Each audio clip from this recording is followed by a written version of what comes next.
The advice and opinions expressed by the host of Autism Live and her guests are meant solely as suggestion and should not be in any way construed as child-specific advice. Any choices you make in determining your child's treatment are completely at your own discretion.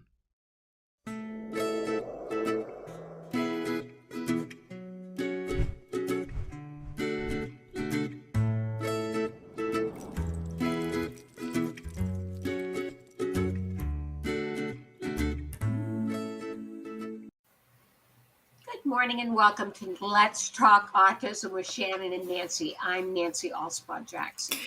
And I'm Shannon Penrod and thrilled to be here with my friend. I was just saying we've got a big show today. Yeah, two great guests. Yes, absolutely. Looking forward to meeting them. We've got Andrew Arboe or Arboe? I think it's Arboe, but I'm not sure. Okay, yes, and he is driving with autism, which is going to be really interesting to find out about that. It's a program, that he Dabbs, leads. Who has an exciting research project and is a sibling. So we're going to have someone on the spectrum. Yeah. So we're going to be talking to her a little bit later on in the show. Absolutely. I want to give the programming note that the show is coming to you live. It is premiering right now on Facebook, YouTube, and Twitter. This is a pre-recorded episode for you, those of you who watch. We pre-record on Wednesday afternoon, so it's pretty up to date. And then I watch live with you. So while you're watching right now, I'm there making comments in the comment section. So if you have things that you want Nancy and I to know or questions you want us to answer in the future, we love the interaction. Boy, it's now one of my favorite things, Nancy. I invite you to join me whenever you have time because I can't, in this format, I can't be talking to you, talking to the guest, right? Monitoring everything else. And then, and like writing, I just don't type fast enough. I just don't have that skill. Yeah. And so it's fun for me to be able to watch the show back and be able to comment about things that maybe I missed or see what somebody else says. It's a real fun time. So please write in. I'm here. I enjoy the interaction with you guys. I really do love it. And Nancy, you're welcome to join whenever you want. And we've got, but I do want to say that we're live on those platforms and you can be writing in directly on those, but you can always email me because a lot of you are not watching when the show airs live. The vast majority of you who watch the show don't watch it live. And we want you to know you're not left out of the conversation.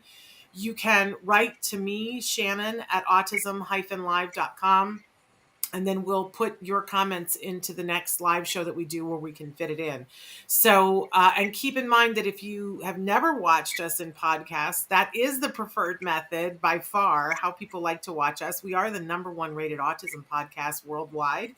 That was for 2021 and now for 2022. I don't know that they ever did them before that. I don't know that there were enough podcasts for them to determine, but we are officially, this is FeedBurner that moderates everything, and they've named us the #1 podcast, but it's really because of all of you, because you like, you share, you review, and we just ask that you keep doing that. So we're a free resource, and it helps us to stay on the air when you guys like us and share us and tell somebody about us. If you know somebody who could benefit from the information on this show, put their name in the comments so that they know where to find us. They don't have to go looking for it. But anyway, so Nancy, we got a bunch of news today too. Some of it is like really blood boiling for me. I don't know about you. Blood boiling?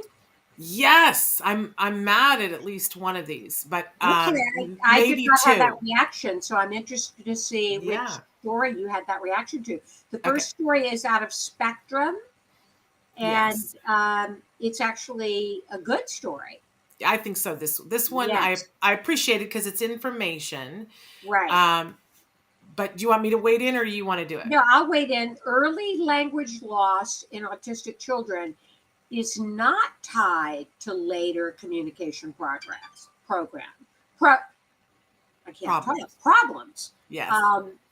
Early language loss and regression, as it is commonly known, does not necessarily mean that a child is going to have problems with expression later in life, which, I've always anecdotally believed that because, think of the number of individuals we've had on the show who are very accomplished and extremely verbal, who have said that part of their story is they were nonverbal as a child. Yes.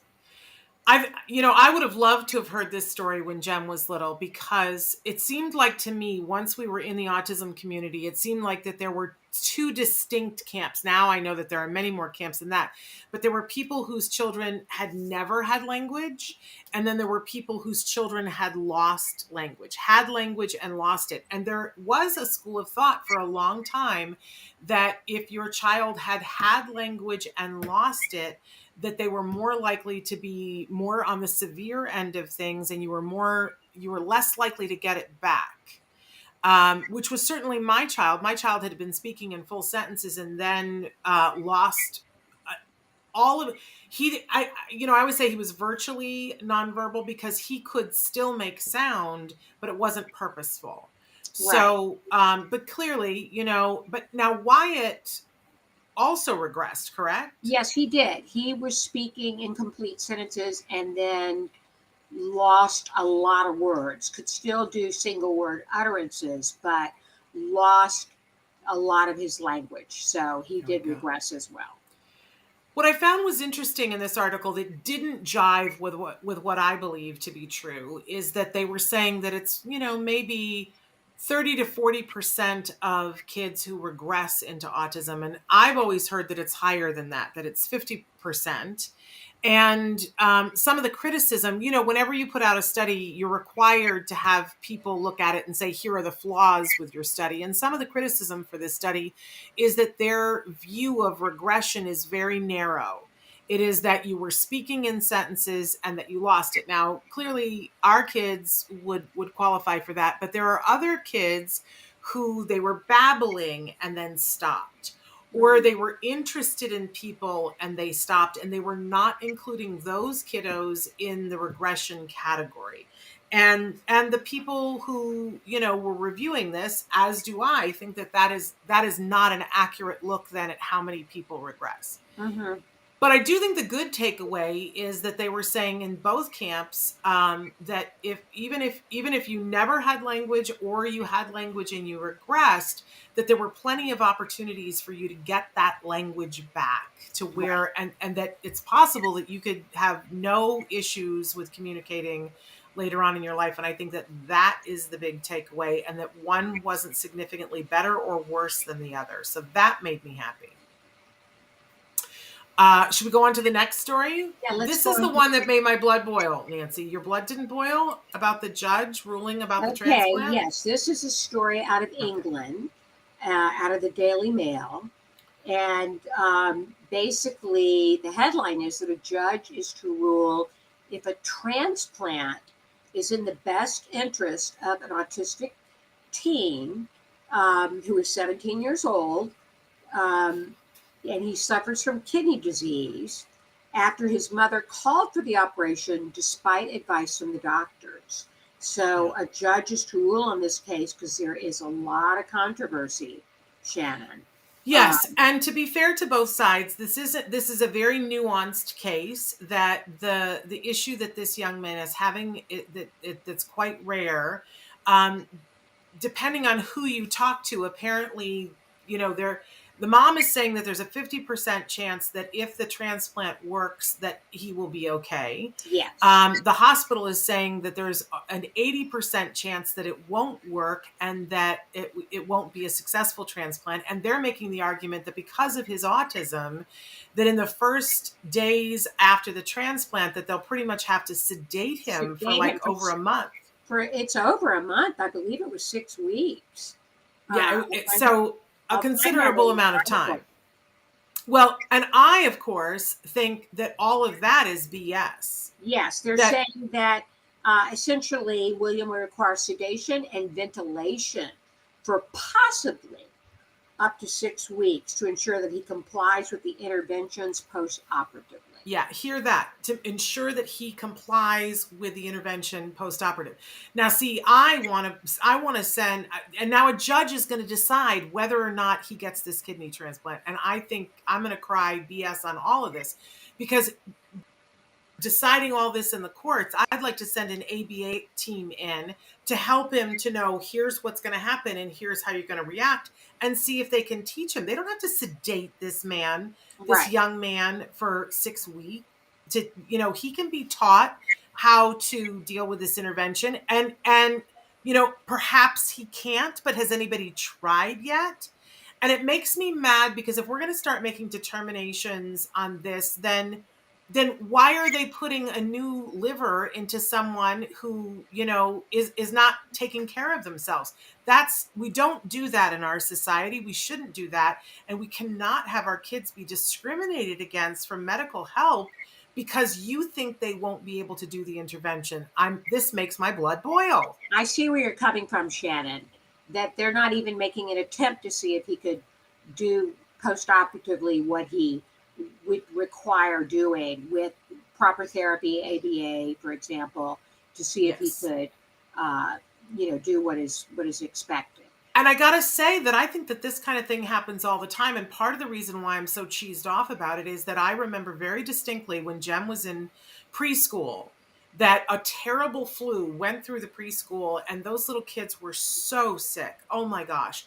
And Jem was one of the kids who got sick, and there was a little boy that we were friends with. He's in the same class. We went to the same emergency room on the same day, and they gave him IV fluids, the other little boy. And he was back to school 3 days later, and he was totally fine. They did not give IV fluids to Jem, and Jem was sick for another 3 weeks, and it was a terrible, terrible recovery period. And later on, when I found this out, I went back to the emergency room and said, "Why did you not give my child the same treatment that you?" "Oh, he had autism, and we didn't think that he could handle fluids by IV." They just decided. They just decided without discussing it with you. And they just decided, and their assumption was, because I had disclosed, and in the other boy's case, there was nothing to disclose, so they didn't give it to him. They gave him the IV, and they didn't give it because they were like, "Oh, it's too hard to give a little boy with autism IV fluids." So they denied him treatment based on their knowledge. Right. And my son absolutely could do an IV and would have benefited from it. So this kind of thing. Right. Yeah. Blood boiling. Yes. Right now, my doctor is saying blood pressure. All right. Our first guest is here, so we got to move it along. We are definitely siding with the mother on this. This is going to be interesting to see how the case of William Burden turns out. He is a really pleasant, expressive boy in the photos in the article. And he's on dialysis right now, which is no way for a 17-year-old to live. No. Anyway. Should we move on to our next story, because we've got more ground to cover? Autism parenting. Go ahead. Is ASD connected to Intellect? And now this is quite a lengthy article in Autism Parenting. Yeah. And I don't know about you, Shannon, but I never really got a concrete answer to that in the article. No, in fact, what she did was give a bunch of information that, from both camps, and where it is and where it isn't, and are we even measuring intelligence the right way? I didn't find a definitive answer to this, but I will say this, certainly when we first got the diagnosis, this was a question that I was asking everyone. I was like, well, does this have an impact on his intellect? And I never really got a straight answer, because I guess there isn't a straight answer, except to say that the one thing she does say is that this is a huge spectrum. It's a ginormous spectrum, and so there's everything under the sun within this spectrum. And there are some people who absolutely have an intellectual advantage on the spectrum, where their intellect, their IQ is higher than neurotypical people. And that there are people that are on the autism spectrum that are right in line with the neurotypical population. And then there are certainly people who are on the autism spectrum who are what would be considered having an intellectual disability, and that all those things are true, and that there's no, hard and fast rule about any of it. But there's a lot of information in the article. It is in Autism Parenting magazine. If this is a question that you have, what it will do is give you lots of resources to go find the answer for yourself. Right. That's the best thing that comes out of the article, is a lot of resources. But this last story makes me a little hot under the collar too. Well, this last story is an interesting one, because it's about the concerns, a lot of the misinformation they're saying that are swirling online. after the CDC has tweaked their developmental milestones for children. Yeah. Well, first of all, I didn't know. Did you know that the CDC had recently gone in and tweaked the developmental milestones? I did not. Like, know. how did that get past us? Because I don't know. We're looking for this news all the time, but somehow the CDC went in and said, "Oh, we've said in the past that children should be speaking by this age, and now we're going to move it several months the other way." Which means that if you take your child to the pediatrician and they're not speaking, then no red flags are going to get raised because of this. Now, some people came forward and said, "Did you do this because of masks? Have masks had such an impact on development of speech that this is why you're moving this?" CDC has not confirmed that, but either way, I'm not as upset about, is it because of masks? I'm upset that they did it at all. I don't care what their reasoning is. That will prevent children from getting resources and help. By whatever your reason, normalizing that speech comes later will set us back years. So this makes my blood boil too. So there we go. There's why my blood was boiling this morning. Anyway, should we go to our guests? Yes, let's go to our guest, Shannon. Do we have Andrew here? Yes, Andrew is with us. Our first guest is Andrew Arboe. He is the founder of Driving with Autism. Previously, he was director of community outreach for planning across the spectrum. And Andrew's special interest is on driving. He wants to help others navigate the driving journey with more supports than he had. He's basing this on his own experience. He helped inspire the first driving program in Connecticut for the autism community. And he hosts monthly webinars that break the topic down, make it more approachable for families and individuals. And he shares his personal journey and goes over motivation and strategies. And he's quite accomplished. He graduated from Manchester Community College with an associate degree as a disability specialist. He's currently attending Charter Oak State College for a bachelor's degree in psychology, and he hopes to get certified in both autism and driver rehab fields soon. So, Andrew, welcome to the show. Thank you for having me there, and I'm still part of Planning Across the Spectrum, just for that quick collection. Wonderful. But again, everything else is top notch. Okay, great. Andrew, tell us first of all, what is Driving with Autism? Excellent question. It is my newest company. It's a kind of like an online program. It deals, because we're not really connected to a driving school. We're not connected with state or like federal levels. We kind of just its own program, and this deals with driver prep. It's kind of like how someone can pursue the driving journey at like any point, either if it's very at the beginning or maybe they're still at a driving school, or like any point of that driving journey.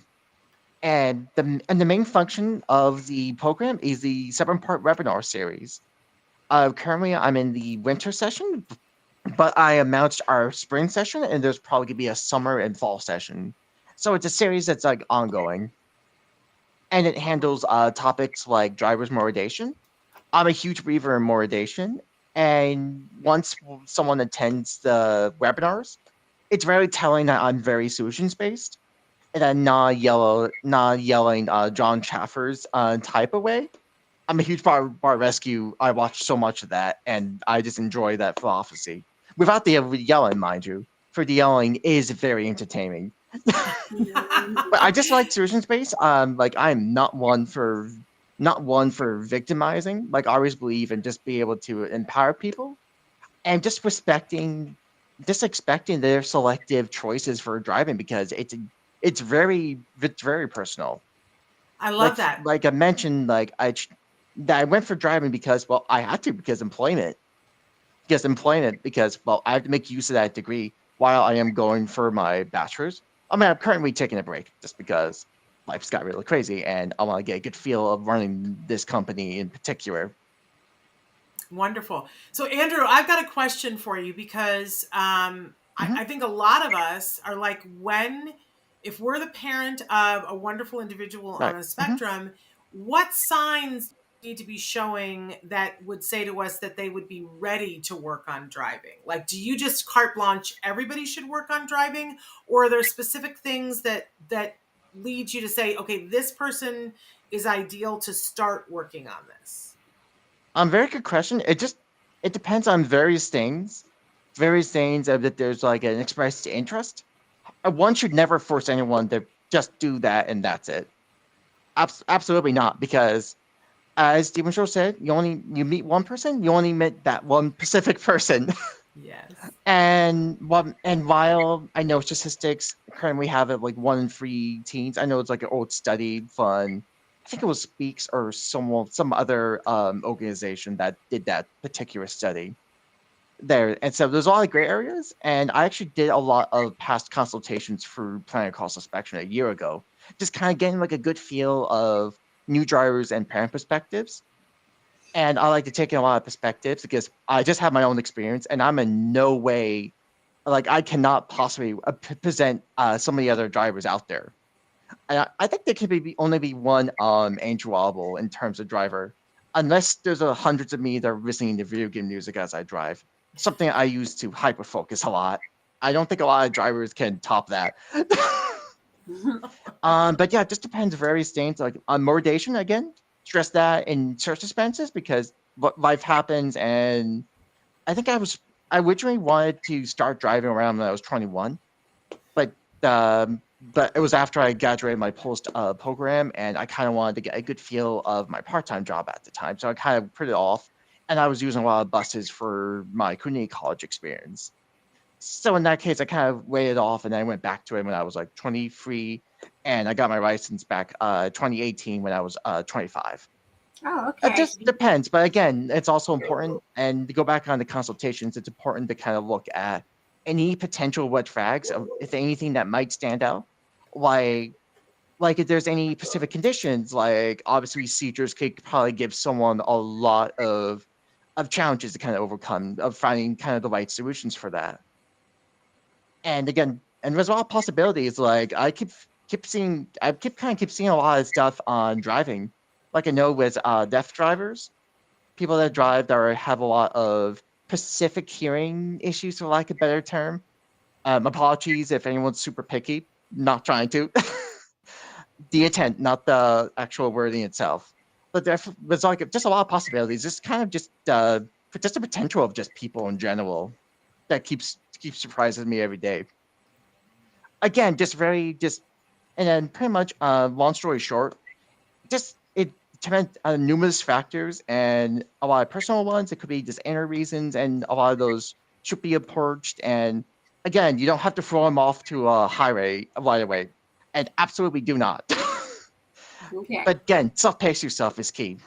Like pacing yourself and seeing what makes sense and what doesn't make sense. Right. And Andrew, don't push them off the highway. Andrew, you've referred to when you started driving, and let's talk a little bit about your background. Can you tell us about your journey when you were diagnosed and what led you to doing the work you're doing today? I was diagnosed around 5 or 6. It was like early 2000s, so it was kind of shortly after there was a lot more attention to autism.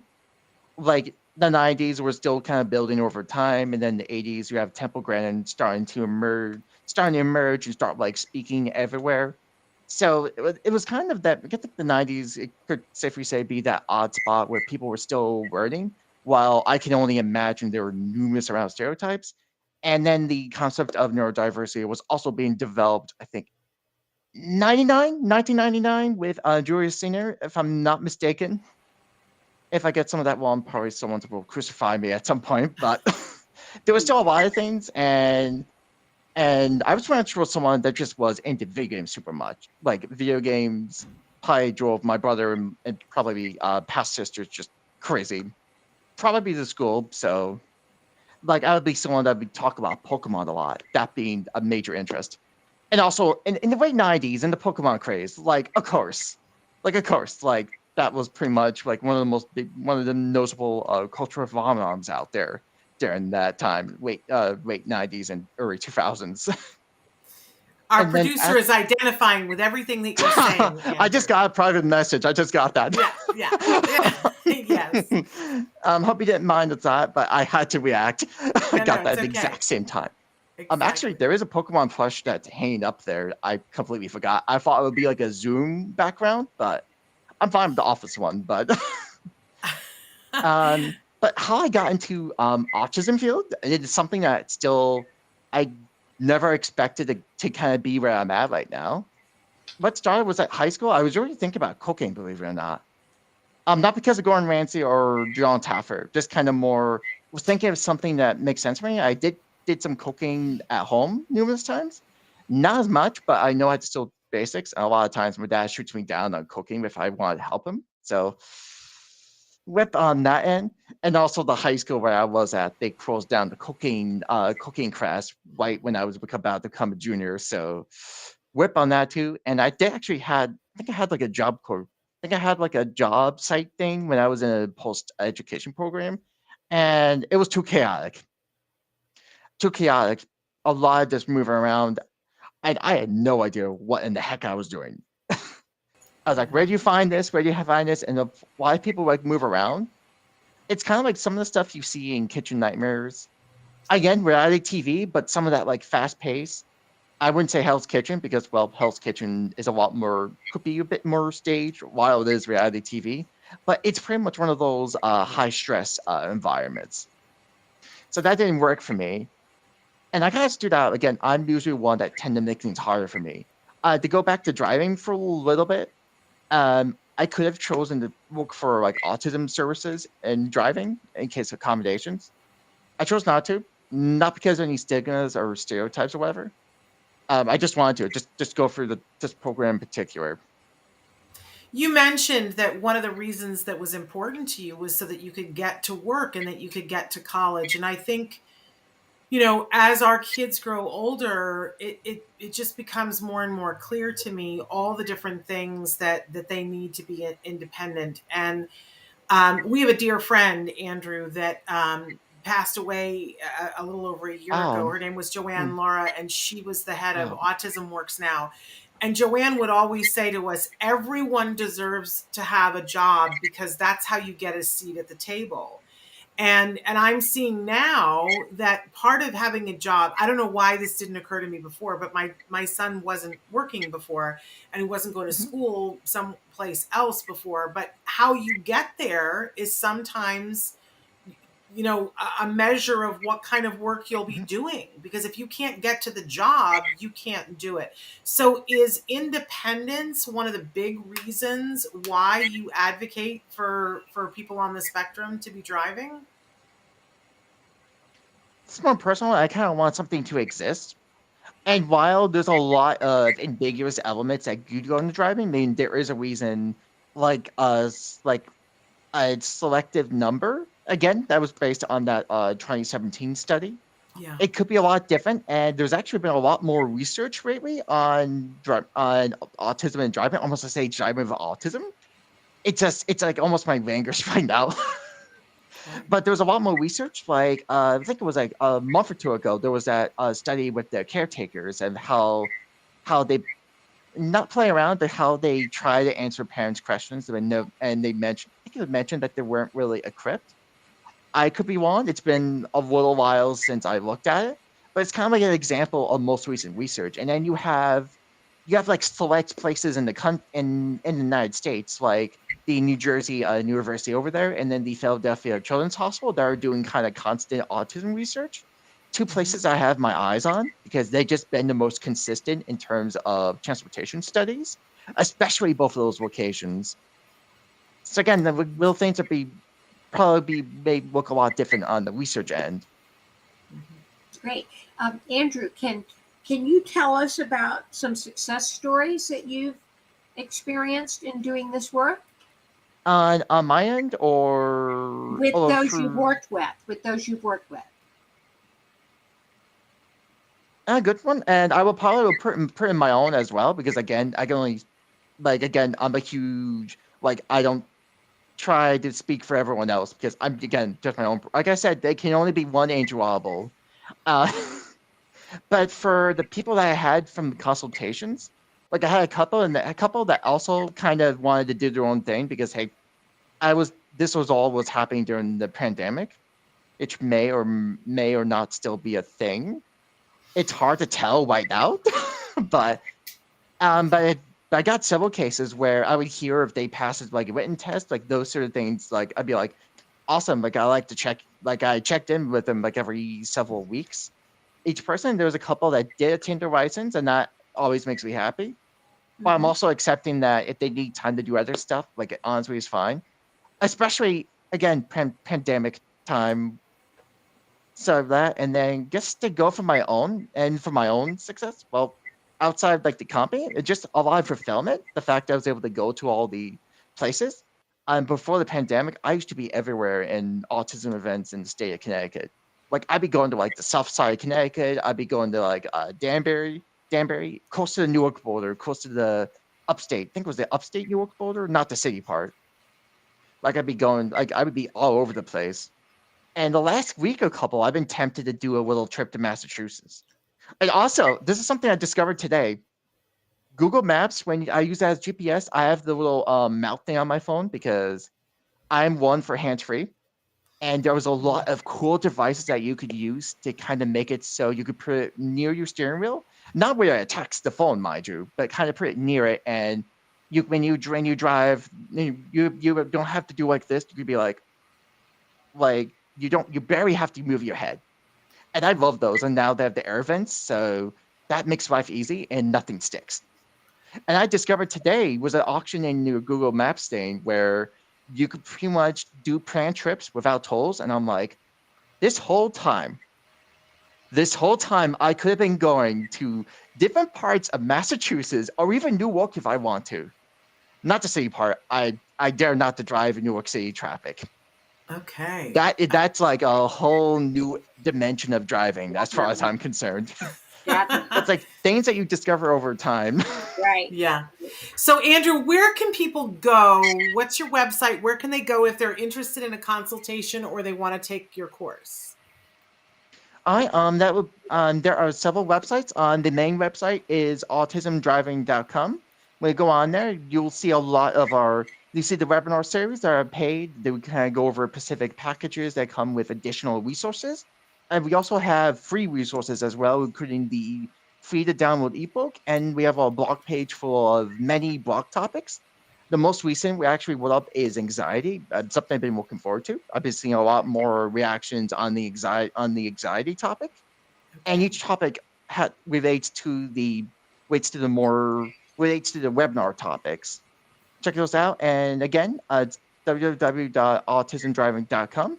And to find us, and you can find me on Facebook, LinkedIn, and Instagram. Just search up Driving with Autism, and that's where you see the latest updates. And in the future, there'll be a newsletter system coming up that I'm looking for. That people have been signing up. That I'm hoping to launch that very soon. And again, our spring series is coming up on the midst of 2 more topics left in the winter session, which is crazy. Literally yesterday, I actually talked about the police one being one of the 7 topics. Okay. And I assume there's a cost associated with it, Andrew. What does it cost to take the class? Okay, package 1, which is kind of like the basic deal. That's kind of like you get the courses and you get some resources, mostly access to like the state DMV website and a few others. That'd be like a good little jump kick. The package 1 is $3.99, and then package 2, which comes with additional resources and a personal 16-minute consultation with myself, $5.49. And there are deals and coupons, so be on the lookout for those as well. All right, Andrew, thank you so much for being with us. We really appreciate hearing from you and hearing about all the amazing work you're doing. Thank you, Andrew. Thank you so much. Thank you very much for having me on here. We appreciate it. We've enjoyed it. You take care. You too. Have a good one. Bye-bye. What a entrepreneurial thinking young man. Remarkable young man, isn't he? Love it. Love it. Our next guest is, I'm so excited. It's not her first time being on the show, but it's the first time I don't even recognize her because she's like a grown adult now. Okay. It's hurting my feelings, like what a grown, beautiful adult woman she is. But Nancy, tell us all about Madelynne. Is Madelynne, right? Madelynne, and who is known as Maddie, you said? Yes. Madelynne Dabbs. She's a high school senior. She's taking an AP research class and working on her final thesis paper. She's from an amazing family. You just had her mother, Summer Dabbs, who was an OT on the show last week, right, Shannon? Yes. Yes. And her brother is Boyd Hauser. Madelynne is here to share with us about being a sibling to a person on the spectrum and to tell us how we can play a role in supporting siblings and about her research project. Welcome to the show, Madelynne. Hi, thank you so much. Great to have you. We understand you're on a break from class, you busy young woman, you. Yeah, I'm outside school right now, so I apologize if there's some background noise, but I'm very excited to be here. We're just happy you could join us. First of all, Madelynne, tell us about your research project and how viewers can help with that. Yeah, so I'm in the AP research class, which is part of a 2-year AP capstone course. Basically, our final year, we get to just spend the whole year working on a thesis project about something we're passionate about. So, of course, my heart gravitated towards kids on the spectrum. So something I kind of noticed when I was growing up was just how a lot of the support for families of individuals with autism was aimed at, the parents or the prior or the main caretakers, and there wasn't a lot of support or resources for siblings. And of course the whole experience of being a sibling is so incredibly rewarding, like seeing your sibling grow. And my brother is my biggest inspiration. It's incredibly rewarding, but there's also parts that can be like scary or in the beginning there's a lot of unknowns. And so I did some research and I found there's kind of a gap in that level of support for families of individuals with autism. So my study is kind of just focused on identifying the need for support for siblings. So I made a survey that just basically asked the question, like, for siblings, do you need support? Do you wish you had support? And what ways, sort of? So that's kind of the gist of what I'm trying to do. Fantastic, Madelynne. Shannon, that was my bad. My mic was off. So this is a survey that you've got us, that you would like to share, because you need some people to participate in this. Traven, I just gave you the link to the survey. I don't know how you can put it up on the screen or how. We'll make sure that it gets in the chat too for the live. But what is it that you hope will come out of this? Madelynne, I keep wanting to call you Maddie. Forgive me, because that's how I've known you since you were little, and now you're this grown-up, fabulous woman doing these fabulous things. But what would you like to come out of this? Yeah, I would just like kind of, I guess, my experience to be similar to other experiences. Not that I want everyone to have, a negative experience, but I just want to be able to recognize and make other siblings be seen in the way that I wish I might have been seen. So far, I've gotten responses that have been kind of the same way I felt. Just, I'm mainly focusing on the effects of in-home therapies on siblings, because that was a major part of, I think, my childhood was, always having ABA or speech therapy in the house, and being a main part of that. I was always participating. I was always helping, being kind of like the social element in the therapy sessions. And I guess I hope to maybe, if that is a factor that is identified through my survey that could cause these feelings of jealousy or even maybe trauma, you see your sibling being put through the ringer, meltdowns, you see the good, the bad, you see progress, but you see that rough journey of getting there. I want to see if maybe there needs to be a reform, and maybe the way ABA is or other therapies are included in the home, and maybe the inclusion of the sibling. But most importantly, I think the most important question at the end of my survey is, what kind of support do you wish you needed? And that's going to be kind of the basis for my analysis part of my thesis, is just looking at all the different, ideas and finding commonalities in the responses and crafting a plan of action to support these siblings, whether that's counseling or just support groups or maybe like a pamphlet for families that's given in like doctors' offices or stuff like that, just to recognize that, you know, siblings are a main caretaker as well and should be given those same resources that parents are. Madelynne, let's talk a little bit about your experience along those lines. What type of supports do you wish you had had? I'm sure that a lot of this work comes out of that. Yeah. I definitely think I wish I had just other, like a community of other siblings I could reach out to. I did have some, but as I've done my research, I noticed a lot of, like, you know, Facebook groups and websites are all geared towards parents, which is apparent. But I wish I just had kind of a community and, you know, maybe just a counselor or someone who's specialized in kind of this community, because it's very specific, and I just kind of felt alone in some periods of time, you know, when I would spend my weekends, you know, at the clinic and stuff, and my friends would be out doing this thing. And I think just a bigger recognition of the work I was doing in terms of babysitting, you know, helping my brother try new foods. You know, I was always part of the ABA sessions. I think just more recognition for the work that siblings do put in, because I know there's also a lot of pressure, you know, when eventually parents aren't able to take care of their kid anymore, like in the later years, that, you know, your sibling becomes your responsibility in some cases. And I know that pressure can sometimes be a lot to think about at a young age, and you can kind of have to plan your life really far ahead. And I think just having a group of people that I could talk to that also had that same sort of experience and are worrying about those sort of things as well would have been really nice. And that's what I hope to accomplish, maybe like a support group in at least my area or in other areas. Just kind of spread the word, I think. Yeah. Interesting. And, I don't know if you know this, Maddie, but Nancy is a sibling. Nancy had a brother who had Down syndrome. Yes. And I have this theory that siblings grow up to be the most incredible people on the face of the planet. That you guys, have more patience, you have more acceptance, you just have a bigger skill set. And I think that all of that is wonderful, but we mustn't forget that must be born from a whole lot of adversity, right?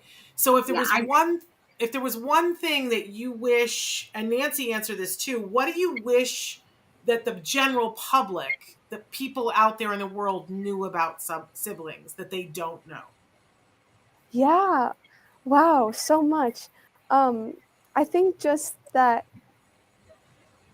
we have to make a lot of sacrifices that I don't think are often seen in terms of our time, our energy, our priorities. And of course, it's what we want to do, but I think sometimes people forget that we aren't just, the fun sibling that gets to like play with our sibling. We're also the parent, or the caretaker, sometimes a doctor. We have to fit a lot of roles, and I think we kind of have to grow up a little faster than a lot of people, or a lot of kids our age. At least that's what I kind of noticed among my peers, is I was more mature and more, I guess, easygoing, because I had been through it all, meltdowns and Ralphs. I've experienced it all, and I felt very, I don't know, like, I wish people realize that it's really difficult and it has all its, rewards. But at least my peers growing up, I wish they would have kind of recognized that I was doing a lot more. And it's just hard. And I think just any compassion that could be given would be great. But just support, I think, was what people should keep in mind, that you never know what's happening, behind closed doors. You never know what someone's going through. I think that goes for everything, but especially with siblings. Right. I want to applaud you, Maddie, for doing this and recognizing this need. From my own experience growing up with a brother with Down syndrome, I often felt alone and had a need for connection with other siblings that had similar experiences. So I wish that something like this had been around when I was younger, because, like I said, I oftentimes felt isolated, and I wanted to connect with other siblings that had similar experiences. Absolutely. Absolutely. Amen to that, Nancy. Now, Maddie, every time that I've been around you or your mother was on the show last week, and your mom is so proud of you. Like, I don't think anybody could be more proud of a person. But I don't know if you know this about her, Nancy. Maddie is quite the performer. Oh. And we because you're a wonderful young lady, we're not going to give away what school you're at because we don't believe in giving personal information away. But I know I've been I've been seeing a little bit on Facebook, seeing that you're in your senior year. It's now, I'm sure you've put some applications, and I don't know about you, Nancy, but I'm interested in knowing where Maddie's going once she graduates. Yeah, me too. It's March, so I'm waiting for all those decisions to come back. But I am planning on studying acting and potentially getting my master's in acting, so I could, teach at a level where I could have the power to make the world of acting and media and just performance more inclusive for those with disabilities. I don't know if you know of the theater company Deaf West, but they put on productions that have deaf actors, and that's such the biggest inspiration for me. I want to do something like that. So my goal is to, go through college for acting, but also the end goal is to maybe make a theater company or just have a platform where I can advocate for actors with disabilities, because I think that's really important. I've seen my brother; he loves dancing. He was in a dance class. There's so many shows that have characters with disabilities that are played by actors who don't have the disability, and I kind of want to improve the representation in media through my college career somehow. I'm gonna add some classes on there to make it work, but yeah. That's a growing field, as there are more and more shows that are employing actors on the autism spectrum to play actors that are on the autism spectrum. It's a real trend. And I don't know if you're familiar with the Miracle Project. That's a community that offers experiences, classes, and theater productions for those on the spectrum. And my son goes to an online class and has for a number of years. He goes to what's called Triple Threat, which is dancing, acting, and singing, and loves that. So I think you're in a field that's ripe with opportunity. Well, and you're singing my song because that's what I went to college for. I have my MFA in acting from the National Theater Conservatory, and I used to teach college theater. So and then I took a sharp left turn into autism when my child had autism, and I've had the opportunity to direct a little bit, but I've been busy with this. I keep saying I'm going to go back into theater, inclusive theater, but that hasn't happened because I'm busy here. Digress greatly, and I know you got to get back to class, Maddie, but let's talk one more time. What you're asking for is for people to fill out a survey. Do you want siblings to fill out the survey, or you want caregivers who have sibling children? Who fills out the survey? Yeah, so it's siblings ages 12 to 19 who have lived with a sibling with autism for more than 2 years. It could be I'm a step sibling, so it could be step siblings, half siblings, but just have lived for 2 years to have that enough experience living with someone with autism. And yeah, it takes like 5 minutes to fill out. It's very simple. It would mean the world to me. I'm trying to get to 30 responses, so anybody that's eligible, it's very quick and easy. But yeah, 12 to 19. There is a parent consent form that if they're under 18, they just need to, I think, write yes that they consent. But besides that, it's for kids ages 12 to 19. And Traven is telling us that the link right now is in the video. So if you're watching this, the link is in the beginning, in the podcast description, so that because it's a big long link. We've got it on the screen right now. For those of you who are listening in podcast and you're like, I would do that, but I can't see.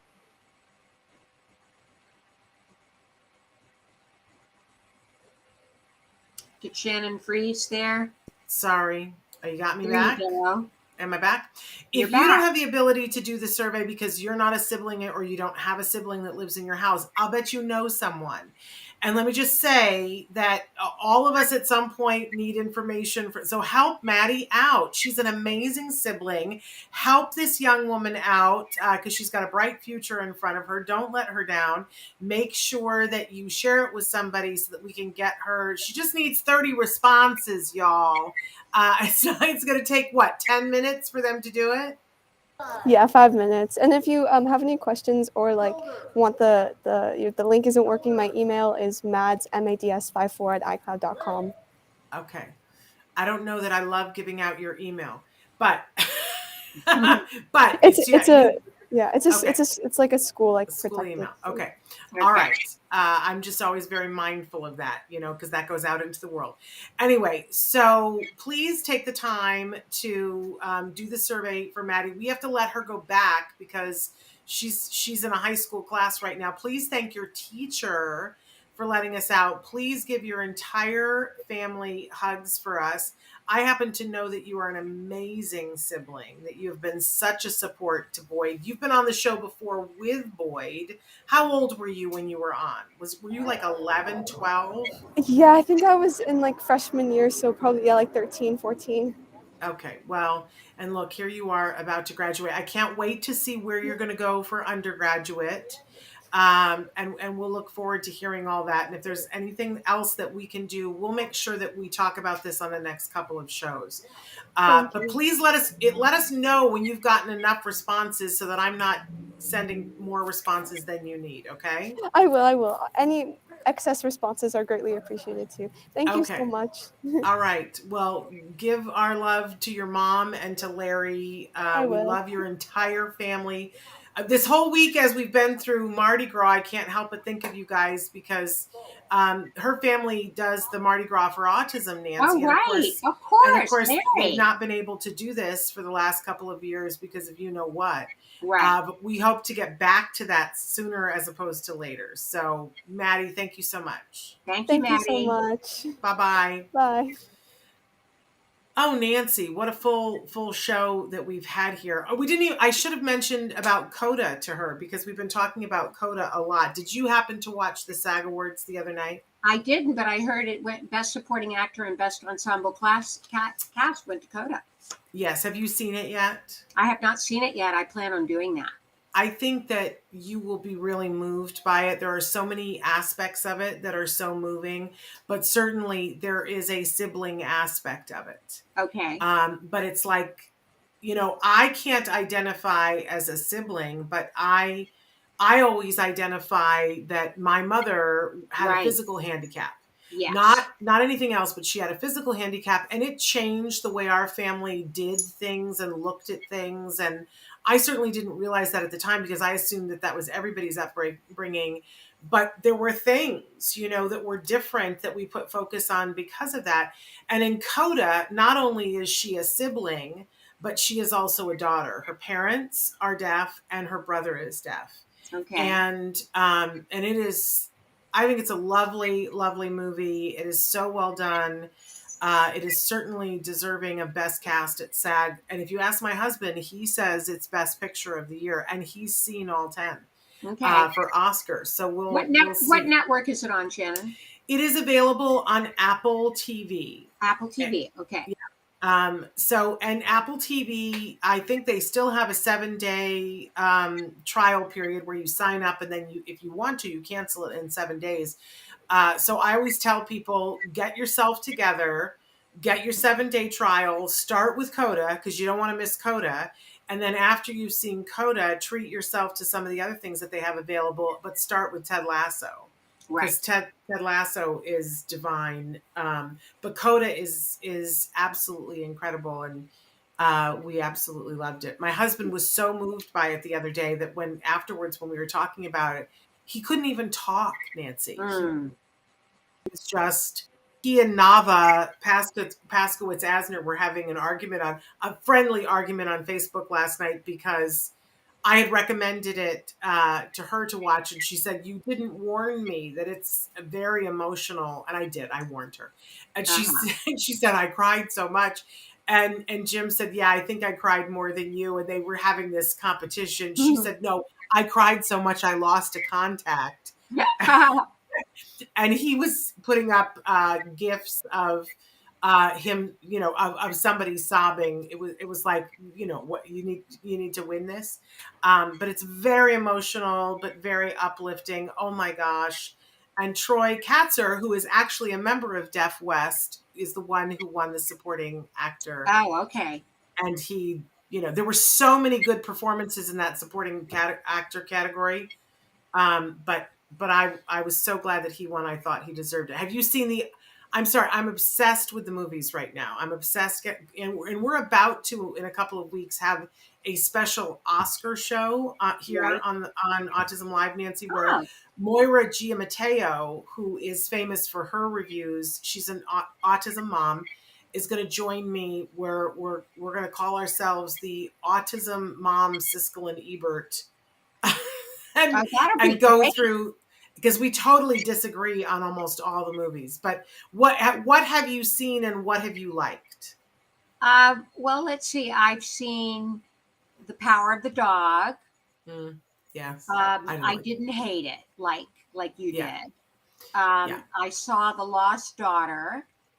Yes, and you didn't like that one, right? I didn't like it.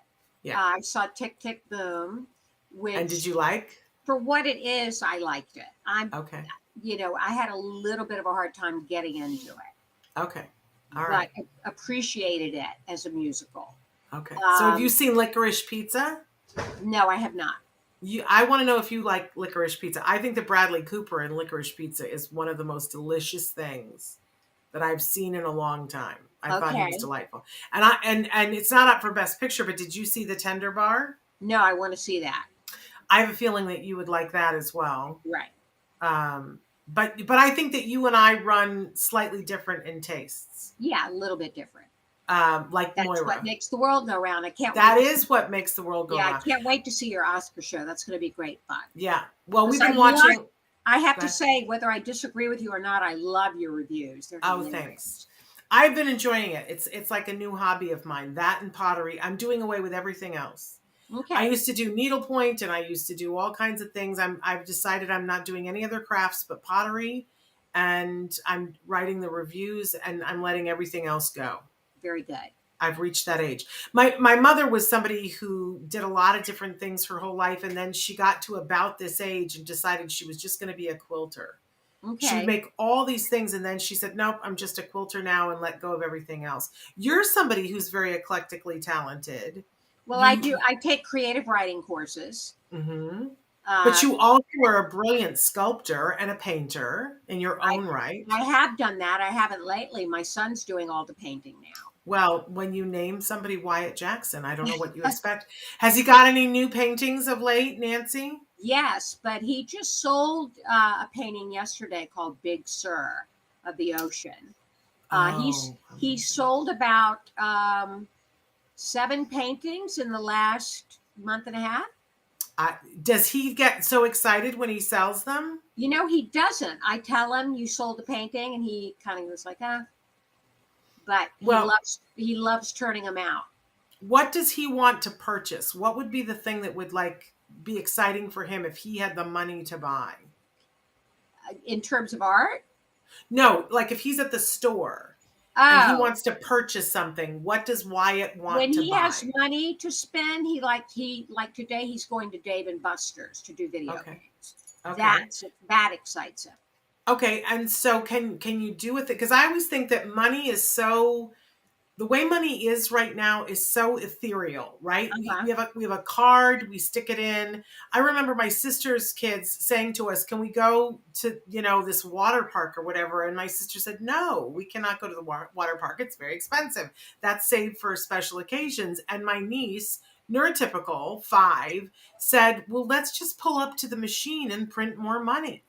Because, you stick your card in the ATM and money comes out. She didn't equate it as being anything that came from work. And I think that's very difficult for everyone right now, that money is, it's not this thing.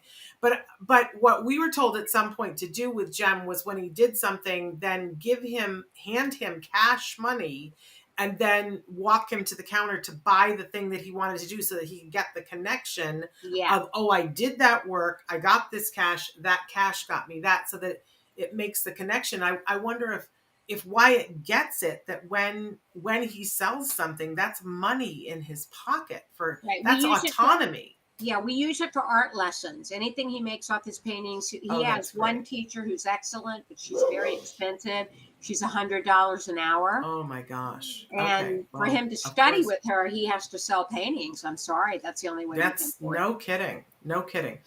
Well, Nancy, we're out of time. I don't know how that happens, but I do want to say that this weekend, knock on wood, all willing, everything goes according to plan. I'm going to be at Auspaugh this weekend, and I'm speaking on a panel that's about making ABA more inclusive and more aware, ABA professionals being more aware of neurodiversity and reducing ableistic tropes and saying things that are, pure ableism. So I'm excited about that. I'll have much to tell. And then where is that again, Shannon? It's in Santa Clara, California. So, and then on Monday, we're going to have Kelly Birmingham on the show, and she's got her own podcast. She's a fabulous BCBA who has her own podcast that looks back at the last 25 years of ABA and she's got amazing guests, and they talk about a lot of the things that we talk about here, but from a really good inclusive ABA professional perspective, which I super love. So she's going to be here with us on Monday. And of course, Dr. Grampiche is back on Tuesday. And I wish I could remember, oh my gosh, do you know who we're having? Well, the following Monday after that, we're having Dr. Jonathan Tarbox back on the show. It's been many years since we've had him on the show, but I can't remember who we have for Wednesday. I'll figure that out. I think we're having Karen Vessel on Wednesday. I think that's who's next Wednesday. And then I don't remember who we have, Nancy, but I'll figure that out. Okay. But big week next week. And there'll be lots that I'll want to share about what happened at Auspaugh. It's the first time that I'm going to be around a group of people in a long time. And we'll see what the conversation is about and share that here. But we'll be back then on Monday. Until then, give your kiddos a hug from me. And give yourselves a hug from me. Bye-bye for now. Bye-bye.